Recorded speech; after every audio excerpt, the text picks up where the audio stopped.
Tecnicista, tá? Não vou questionar outra.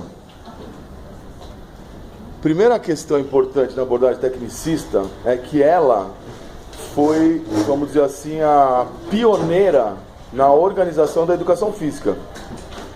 A abordagem tecnicista, ela é a primeira abordagem organizada para se trabalhar com a área. Então, todas as outras abordagens, olha que coisa interessante, elas vêm questionar a abordagem tecnicista. Todas as outras abordagens que vocês estão apresentando, elas questionam a abordagem tecnicista. Elas dizem que essa abordagem, para os dias atuais, está completamente fora do perfil da sociedade. Enquanto a gente tem uma sociedade com um governo ditatorial, militarista, uma abordagem dessa se encaixa, porque na verdade, né, como muito bem o grupo falou, ela reproduz o que o sistema pede para reproduzir, né? E essa abordagem tecnicista, ela tinha algumas questões importantes para a gente ressaltar, e duas delas basicamente que a gente tem que deixar claro. Então a primeira, quando a gente fala tecnicista, a gente está falando de técnica. E quando a gente fala de técnica, é a técnica do esporte. Olha que coisa maluca. Na verdade, a educação física trabalhava com as técnicas do esporte. Mas de qual esporte? Do esporte de alto rendimento. Só que na década de 70, quando se falava em esporte, só se pensava no esporte de alto rendimento. Então eu falava esporte, eu já me remetia ao esporte de alto rendimento. Hoje, quando eu falo esporte, a partir das discussões que a gente viu, principalmente do Manuel Tubino, eu posso dizer que o esporte ele tem a vertente do alto rendimento, sem dúvida nenhuma, mas ele tem a vertente recreativa, lazer e a educacional. Então, quando eu falo de técnica do esporte de alto rendimento, é uma coisa. Quando eu falo de técnica de esporte educacional, é outra coisa. Quando eu falo de técnica de esporte de recreação, aí é outra coisa. Completamente. Aí nós vamos aonde? Nós vamos lá em Marcel Mauss. Quando a gente discutiu educação física e cultura no nosso saudoso Vitor Marinho. Quando ele fala o quê, né? Quem apresentou esse capítulo deve lembrar, e os outros também, óbvio, todos participaram. Ele fala da estética, ele fala assim, um salto em altura nunca é igual ao outro, ainda que a técnica seja a mesma. Né? Quando o Michael Jordan faz um jump, e o Magic Johnson faz um jump, ambos fazem um jump, completamente diferentes. Isso são técnicas corporais, que existe toda uma estética por trás, que é a questão da relação cultural, quando o Vitor Marinho coloca o conceito de cultura. E é exatamente essa técnica do esporte de alto rendimento que arrebenta a educação física escolar. Por quê? Quando eu vou trabalhar com esporte de alto rendimento, ou seja, técnicas do esporte de alto rendimento, eu preciso necessariamente de condições adequadas, de espaço, material e tempo. E aí, nesses três quesitos, a escola não te oferece. Então, uma das grandes falhas da educação física escolar é quando ela quer trabalhar com técnicas do esporte de alto rendimento. Né? Quando a aula, quando vocês vão em estágio ou fazendo as pesquisas de PA, o professor põe um de frente para o outro dando toque de vôlei. O que ele está querendo com aquilo? Técnicas do vôlei de alto rendimento. E não vai conseguir. Quando a abordagem tecnicista começou a ser utilizada na década de 70, o objetivo da educação física era detectar talentos. Portanto, eu precisava, claro, na época, de referencial, e o referencial era a técnica do alto rendimento. Por isso que a exclusão naquela época era imensa.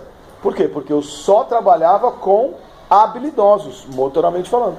Muito que a escola chinesa faz da vida. Exatamente. Desde o começo, desde os 10 anos, já começa pegar as meninas para treinar para o alto nível. Perfeito. Só que qual que é a diferença? Qual que é a diferença da China do Brasil nesse quesito? A diferença é que na China... Lá tem mais esporte. Exata, não é que tem mais, aqui também tem. Tem mais opções. De esporte, Aí o cara não gosta de ginástica olímpica, vai pro remo, não gosta do remo, vai pro judô, vai pro taekwondo, vai pro sumô, vai pro badminton. Aqui não. Aqui não gostou dos 4, acabou. Cuba tem essa abordagem também? Cuba tem essa abordagem, só que a Cuba não trabalha dentro da escola. Lá na China é dentro da escola. Cuba tem escolas de esporte fora da escola. Então, na escola ele detecta o talento. Aí ele fala, você vai na rua tal que tem basquete. Aí você vai lá. Aí o cara do basquete diz, você não é basquete, você é atletismo, vai na rua tal. E aí você vai indo para as escolas fora da escola. Só que tá falido, né? Tá arrebentado. A ideia é maravilhosa, mas não tem mais dinheiro. Então não funciona mais. Então, essa abordagem tecnicista, ela teve fins de detecção de talentos. Por quê? Porque queria se mostrar através do esporte que o sistema do governo era bom. Que é o que acontece historicamente. Lembram quando a gente falou daquele livro lá, Vencer ou Morrer? Do Mussolini, que ele vai lá no vestiário da Itália, na final da Copa do Mundo, e entrega um bilhetinho para cada jogador escrito vencer ou morrer. Né? Ele quis dizer o quê, né? Não, estamos aí, gente, vamos lá. Não, ou vocês ganham isso aqui ou vai ter problema. E obviamente a Itália ganhou, campeã mundial, maravilha, sempre, todos ficaram vivos. Final do Pan-Americano de basquete. Chegou lá, intimidando. Ia conversar com os jogadores do Brasil antes do jogo. Aconteceu algo similar também na Copa de 94, né? Quando o jogador da Colômbia fez o gol contra. Mataram ele depois. Mataram. Foi Pablo Escobar. Mataram. Não, aí você que está falando. Não, falaram o que ele falou? Boatos que foi Pablo Escobar. Que boatos da onde? Cartão de cara. Não, mas dizem que a história foi uma briga. O cara estava num bar e houve uma briga e lá ele foi assassinado. Mas o cara puxou briga com ele porque ele viu que era o jogador que tinha feito o gol contra. E o nome dele era Escobar também. Escobar. Né? Bom, enfim, então, essa abordagem tecnicista é uma abordagem extremamente centralizadora, disciplinadora. Professores em início de carreira usam isso. Por quê? Porque é seguro, porque ele tem o controle de tudo. Mas com o decorrer do tempo acaba perdendo um pouco essa técnica. Porque os alunos não gostam, os alunos não estão afim e não vão chegar ao resultado. Mas, professor, se o professor continuasse com essa estratégia, dali ele poderia evoluir a capacidade do aluno. Mas, como você falou, tem aluno que não gosta e não quer. Então, ele acaba escolhendo uma outra forma para fazer que o aluno apegue mais na... Deveria. Ele deveria fazer isso. É que no caso, o aluno que não sabe fazer, ele não participa da atividade. E aí você acaba restringindo. E, por exemplo, se a aula se tornar algo muito monótono também. É repetitivo.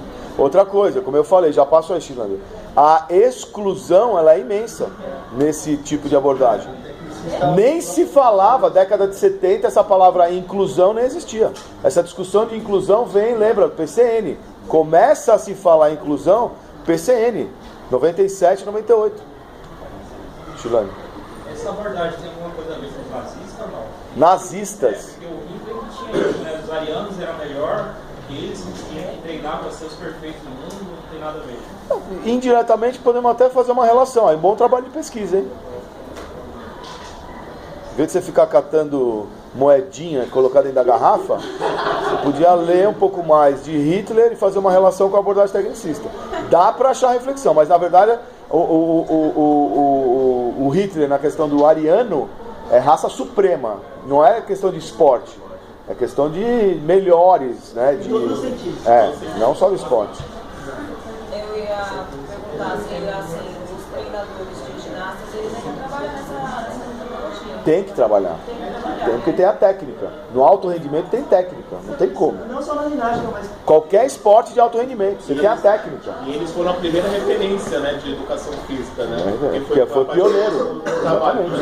Pioneiro. Professor, vocês têm alguma coisa a ver? A Rússia também tinha uma técnica extraordinária. Usava. Na verdade não é a Rússia, é a antiga União Soviética. Hoje a Rússia também passa por sérias crises, tal qual o Brasil. Por causa disso também. Então, começaram a ver que não é bem assim o negócio. Como aqui, né? Tava tudo embaixo do tapete. Agora saiu debaixo do tapete e falou, nossa, meu, A Rússia, mais ou menos a mesma coisa. Doping lá, né? Bom, e aí o que acontece? Quando o professor vai usar uma abordagem dessa dentro de uma sala de aula na escola, não rola. Fracasso. E aí ele começa, né, como o grupo muito bem falou, terceirizar a culpa. Aí eu não consigo porque eu não tenho bola Pro 500. Eu não consigo porque minha quadra não é de chão bonitinho. Eu não consigo porque os alunos não querem, e não querem mesmo. Fora do horário de aula. Aí é outra, aí não tem jeito. Se a atividade visa a competição do alto rendimento, não tem jeito, você tem que usar a técnica.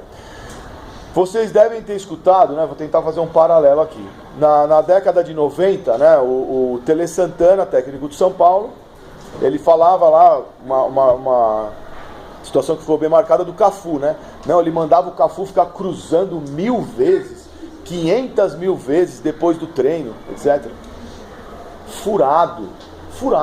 Como é que o cara chega no alto rendimento sem saber cruzar? O técnico do alto rendimento, ele não tem que trabalhar a técnica. O atleta chega no alto rendimento com a técnica pronta, ele tem que trabalhar outras coisas, principalmente no coletivo. Esporte individual não, mas no esporte coletivo não. A técnica do arremesso, a técnica da cortada, isso já tem que estar aprimorado. Ele já tem que ter repetido isso infinitas vezes lá na base. Então não é o técnico de alto rendimento que faz isso. Quem faz isso é o técnico de base. Por isso que é uma discussão muito grande no futebol disso. Será que o técnico de futebol do alto rendimento precisa ter feito educação física? Eu questiono. Agora o da base tem que ter feito sim. Porque ele tem que conhecer desenvolvimento motor, relação psicológica, social, etc. O do alto rendimento, não. O do alto rendimento ele tem que pensar em grupo, estrutura de grupo, relações sociais do grupo, tática, estudo do outro time. Isso você não aprende na faculdade. É performance, né, amiga? Alto rendimento trabalha com performance? Sim, mas eu não preciso trabalhar com a técnica, porque ele tem que chegar no alto rendimento com a técnica aprimorada. Ele não devia ter chegado. O Cafu Ele devia ter chegado. O Cafu fez 10 peneiras antes de chegar no São Paulo. Ele tinha essa deficiência de não saber cruzar a bola. Ele ficava o dia inteiro. Você não vai sair quando você não usa essa bola direita. Não pode. No alto rendimento, não pode. Ó, hoje em dia, vocês devem ter visto aí, sempre aparecem os treinos do Barcelona, Real Madrid. Alguém lembra de ter escutado o Barcelona fazer coletivo? Ninguém mais trabalha com coletivo. Fazer o coletivão. Não existe mais 11 contra 11. É só reduzido. É só compartimentado. Isso é questão de treinamento do técnico. Não é da técnica. Você não tem que ensinar o cara a chutar, porque ele tem que chegar no alto rendimento sabendo chutar. Quem ensina a chutar é a base. Quem ensina a chutar é um cara que conhece desenvolvimento motor, aprendizagem motora, biomecânica, sinais. Somos nós. Agora o cara lá de cima, no alto rendimento, ele tem que falar assim, pô, o Sérgio está com um problema aqui, ó. Eu preciso chegar nele. E isso não aprende na faculdade. Ele está com um problema de relacionamento com o outro lá. Eu preciso resolver isso aqui. A posição dele dentro do meu esquema não está legal, eu preciso mexer. É isso que o técnico do alto rendimento tem que fazer. E isso na faculdade não se aprende. Não é só no futebol, não. Aliás, as faculdades de educação física, infelizmente, não dão conta de formar técnicos para o esporte de alto rendimento. Infelizmente, de todas as modalidades. Se você olhar há um ano atrás, nos Jogos Olímpicos, aqui no Rio, tinha pelo menos 15 técnicos de seleções nacionais estrangeiros. E não é demérito nenhum, é que a gente não tem formação de técnico de alto rendimento, em nenhuma modalidade. Isso é uma carência nossa.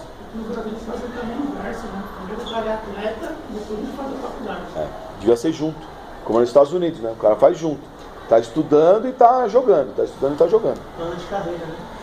Dentro da academia, faculdade e do esporte. Mas também não falta um pouco de interesse no indivíduo também, de ter esse pensamento? Falar, nossa, eu vou estudar também porque eu quero ser um técnico amanhã. Mas será que não tem o pensamento porque não existe a possibilidade real, ou não existe a possibilidade real porque não tem o pensamento, ou ambos? Esse é o problema. O cara, quando está olhando Estados Unidos, ele já tem essa cabeça paralela. Aqui não. Aqui, quando o cara começa a despontar no esporte, a primeira coisa que ele faz, o que é? Para de estudar. Vai estudar. Tem uma discussão ótima com isso no Bem Amigos, quando o Vanderlei Luxemburgo foi lá, né? Porque eles estavam falando dessa parte de o técnico saber falar o inglês, saber parte técnica, o Luxemburgo ele ficou na defensiva, então a briga ainda lá, né? O Luxemburgo defende, que o técnico não tem que estudar. Na verdade, quando ele fala tem que estudar o quê? Ele tem que estudar psicologia, ele tem que estudar relações sociais, ele tem que estudar movimentação de espaço e tempo, ele tem que estudar o adversário, tem que estudar. Ele tem que estudar o desempenho dos jogadores, análise de desempenho, isso ele tem que estudar. Existe um curso de técnico de uma modalidade? Tem, de futebol tem, na CBF tem, no vôlei tem. Vôlei tem os níveis, né? Técnico nível 1, nível 2. Futebol também tem, atletismo também tem, o Benilson está fazendo, inclusive. Mas assim, no atletismo eu acho bacana, porque eu vi que é um negócio. No futebol não. Futebol é mais documento mesmo e carteirada. No vôlei é razoável. Tem uns caras bacanas também, mas futebol não. Basquete que eu saiba.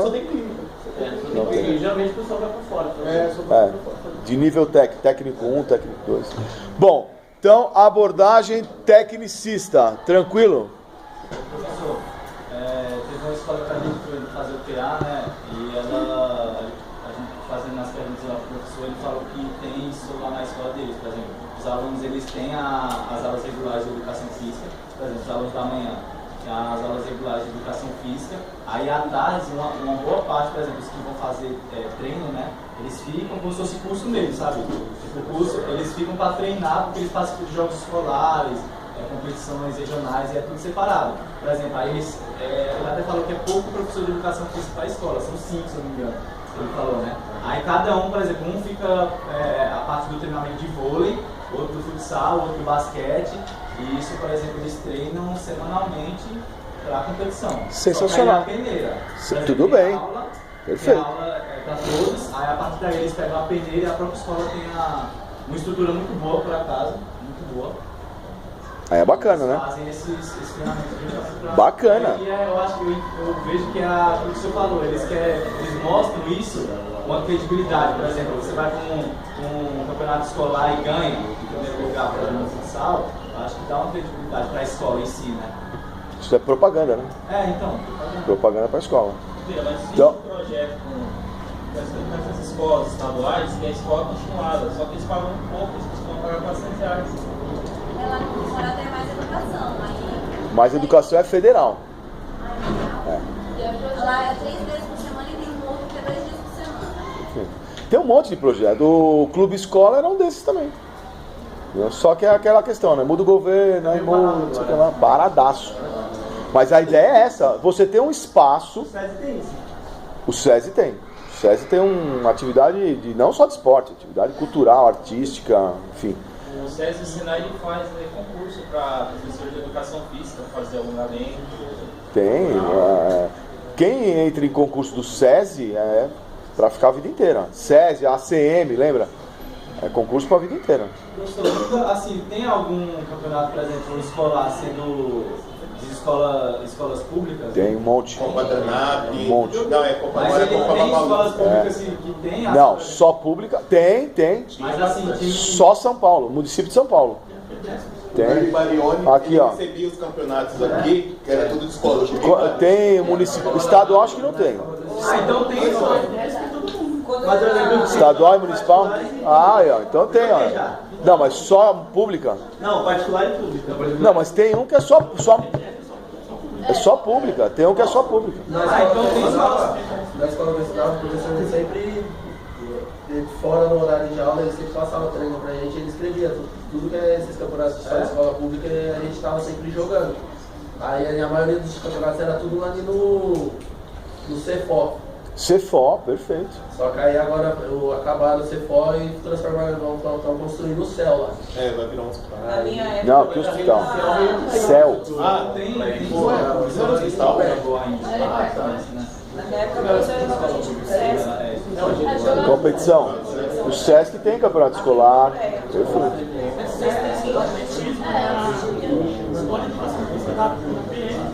Cruzeiro do Sul. Bom, tranquilo aí? Abordagem tecnicista? Alguma questão mais? Moacir Dailton, que foi técnico de basquete, que você deveria saber, você conheceu? Moacir Dailton e o Borsari são dois autores que têm livros dessa abordagem, ok?